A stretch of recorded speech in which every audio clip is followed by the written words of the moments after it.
தமிழனின் அடிமை நிலைக்கு சொல்லுகிற காரணம் போர்க்குணமின்மை, தன்னின பகை.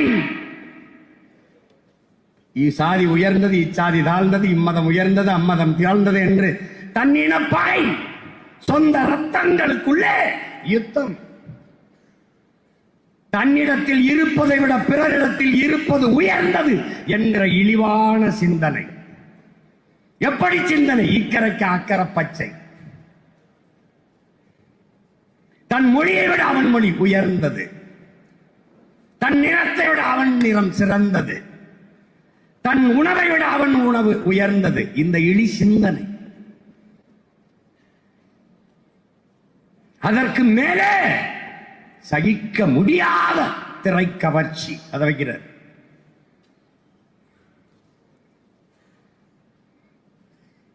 தமிழ் தேசிய அரசியல், தமிழ் தேசிய விடுதலை போராட்டத்தின் முன்னத்தி ஏறான நம்முடைய அண்ணன் தமிழரசன் அவர்கள் சாதி மதம் சாராயம் திரை கவர்ச்சி நாள்தான் தமிழ் தேசிய அரசியல் எழுச்சியின் முதல் எதிரி என்கிறார்.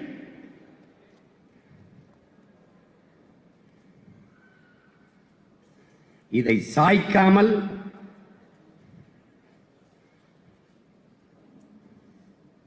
உன்னால் எதையும் சாதிக்க முடியாது.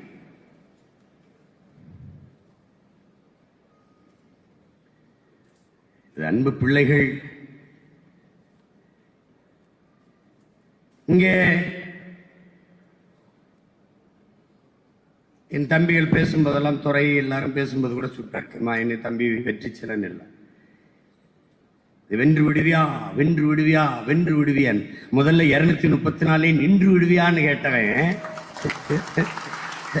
இப்ப நம்மளை பார்த்து வென்று விடுவியா வென்று விடுவியான். ஏன் வென்று விடுவான்ங்கிற நடுக்க அவனுக்கு வந்ததுனால இப்ப நம்ம நிக்கிறோம்னு வச்சுக்க, நீ அவ்வளவு பெரிய ஆளா, அந்த கேள்வி ஏன் வருது? ஒரு பயம். புரியுதா?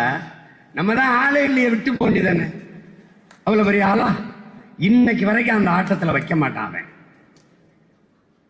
இல்ல மற்றவையிலே வைப்பான். பயம்.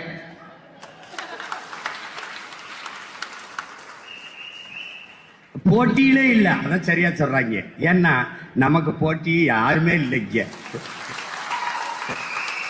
நாங்கள் முன்வைக்கிற அரசியல் கோட்பாட்டை, நாங்கள் முன்னெடுக்கிற அரசியலை நீ அறிந்து கொள்ளவே இன்னும் 1/2 நூற்றாண்டுக்கு மேல இருந்தா நீ அதை தெரிஞ்சுக்கிறவே.